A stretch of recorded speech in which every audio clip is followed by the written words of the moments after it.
Olá, gente, tudo bem com vocês? O meu nome é Carla, eu sou psicóloga e eu quero aproveitar aqui que nós estamos no mês dos namorados e eu quero trazer um vídeo referente a esse assunto. E eu quero hoje falar com vocês sobre como a ansiedade aparece nas relações, né? Eu sei que existem muitas pessoas que sofrem com a ansiedade e às vezes é difícil para essas pessoas se relacionarem, né? Devido ao sofrimento, né, intenso que esse transtorno ansioso gera nessas pessoas. Então, para começar, vamos relembrar o que é a ansiedade? A ansiedade ela é uma resposta natural do nosso corpo. Ela tá aqui para nos proteger. Então, quando tem uma ameaça real ou percebida, a ansiedade ela vem para nos alertar. Então, por exemplo, se você vai atravessar a rua e vem um carro em alta velocidade, automaticamente a ansiedade vai te alertar que você está em perigo. Então, você vai parar, né? Você vai automaticamente ter os sintomas fisiológicos, seu coração vai acelerar, ter taquicardia, você pode ter a sudorese, você vai suar muito, sua respiração pode ficar difícil, mas é porque você está diante de uma ameaça ali real. E ela tá ali para te proteger. O problema começa quando a nossa mente começa a gerar ameaças onde elas não são tão reais assim, como, por exemplo, ter uma conversa com alguém, né?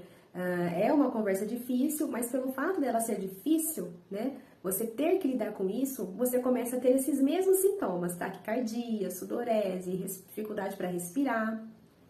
E isso vai gerando um sofrimento intenso em você, que atrapalha a sua vida, atrapalha a sua rotina, atrapalha os seus relacionamentos. E aí sim começa a ser uma ansiedade não tão boa assim de se lidar. Nos relacionamentos, a ansiedade vai aparecer como medo de conflito, medo de ser rejeitada, medo de magoar outra pessoa, né?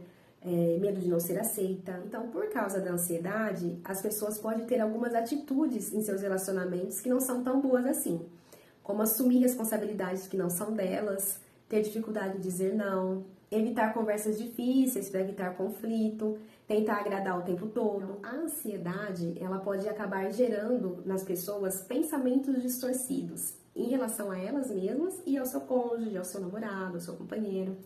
E alguns desses pensamentos eu quero compartilhar aqui com vocês. Então, o primeiro pensamento que eu quero trazer aqui é o pensamento distorcido de leitura mental.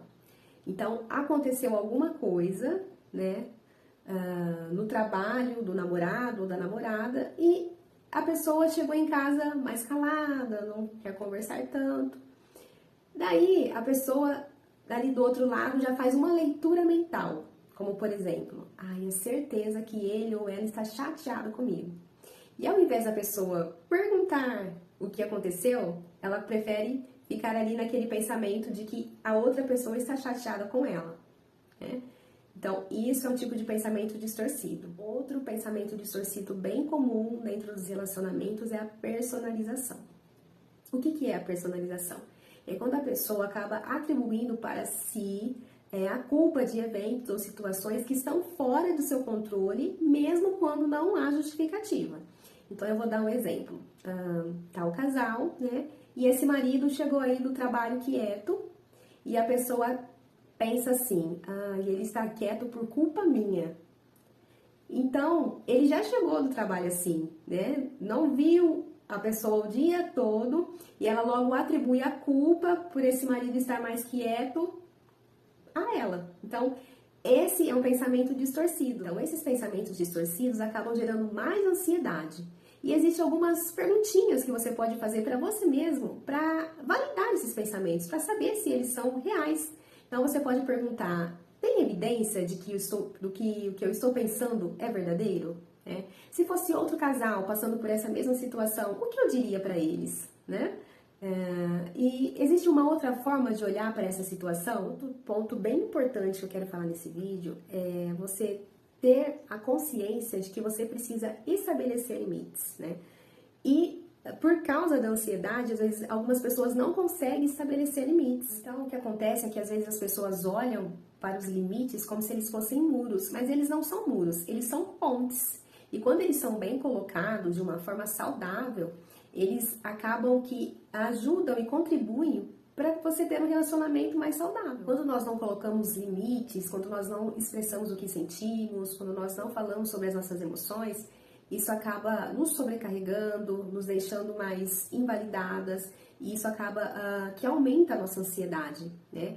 E prejudicando os nossos relacionamentos. Quando a gente fala de limites, né, de impor limites, a gente tem que olhar para 3 fatores: o autoconhecimento, a clareza barra assertividade e consistência. Sobre o autoconhecimento, é se autoconhecer mesmo, saber quais são as nossas necessidades, os nossos valores. A clareza barra assertividade é a forma como a gente fala. Então, de uma forma clara e assertiva, né? Sem gerar culpa no outro, sem ser agressiva, de uma forma com que o outro entenda. Não vem com curta e grossa, de uma forma branda, né? Saudável. E a consistência é quando a gente fala de uma forma estável, sem evitar confusão, com respeito mútuo, e a gente mantém a questão do limite. Então, quando a gente tem uma comunicação com base no nosso autoconhecimento, na clareza barra assertividade e na consistência, a gente acaba tendo uma conversa mais saudável e diminuindo aí o peso da ansiedade. Então, quando a gente fala de comunicação assertiva, a gente está falando de um processo, não é só o falar claro. A gente está falando de empatia interna, que é quando a gente reconhece as nossas próprias emoções antes de expressar. A empatia externa, que é quando a gente entende ali o ponto de vista do outro, sem invalidar o nosso limite. E o equilíbrio entre firmeza e acolhimento, quando a gente mantém ali o nosso limite, mas também a gente mantém um espaço de diálogo respeitoso. Clareza é bondade. Guarda essa frase. É uma frase da Brené Brown. Isso significa que quando nós somos claras quanto aos nossos limites, nós cuidamos de nós mesmas e somos honestas com as outras pessoas. Então, como a gente pode impor limites? Eu vou dar um exemplo aqui do dizer não, né? Como a gente pode dizer não sem ficar ansiosa, sem ficar tendo pensamentos catastróficos, né? Sem ficar aí se remoendo o tempo todo. Então, é uma fórmula. E a fórmula da comunicação assertiva são 4 frases. E essas 4 frases começam com: quando você, eu me sinto, porque e eu gostaria. Então, a primeira frase, que começa com quando você vai descrever o comportamento da pessoa. A segunda frase, que começa com eu me sinto, você vai falar como você se sente, qual é o seu sentimento. A terceira frase começa com o porquê, você vai explicar a consequência. E a quarta frase, que começa com eu gostaria, você vai fazer um pedido claro. Então, eu vou dar um exemplo aqui de uma frase. Então, vai ficar assim: quando você me pede coisas de última hora, eu me sinto sobrecarregada, porque eu já estou com muitas tarefas para fazer. Eu gostaria que você me pedisse favores com antecedência. Então, para a gente fechar aqui essa parte de comunicação assertiva, eu quero dizer que não é para você só dizer não, nunca ceder em nada. Estou querendo dizer que tem coisas que você não precisa fazer às custas da sua saúde emocional, da sua saúde mental. Tem coisas que você pode dizer não, impor limites, com brandura, com graciosidade, com assertividade, né, com clareza, para que outra pessoa entenda. Então, para finalizar, eu quero falar com vocês sobre as cargas emocionais invisíveis que acabam em algum momento mantendo, né, a ansiedade nos relacionamentos. Então, essas cargas emocionais que você vai colocando na mochila pode ser uma das principais razões para você estar sentindo essa ansiedade fora de controle no seu relacionamento. E essas cargas emocionais podem gerar em você sintomas físicos, como dor no corpo, enxaqueca, insônia, uma má alimentação. Talvez a sua mochilinha esteja cheia de culpa, de vergonha, ou talvez de medo de abandono, de rejeição, fazendo com que você fique hipervigilante, ativando aí a ansiedade. Talvez a sua mochilinha seja cheia de raiva reprimida, porque em algum momento você sentiu a raiva e você não quis expressá-la. Quero dizer aqui para você que não tem problema nenhum você sentir raiva. O problema é a forma como você lida com ela, né? Porque raiva também é normal, todos nós sentimos raiva. E às vezes a gente fica com raiva, fica com medo de falar, de se expressar, né? É importante você saber se expressar de forma saudável, mas não tem problema nenhum você dizer a outra pessoa que você está com raiva, que no momento você não quer conversar, mas que você vai dar uma respirada e vai voltar. Então, se estamos falando de cargas emocionais invisíveis, a gente está falando de emoções, e não tem como a gente falar de emoções e não falar de regulação emocional.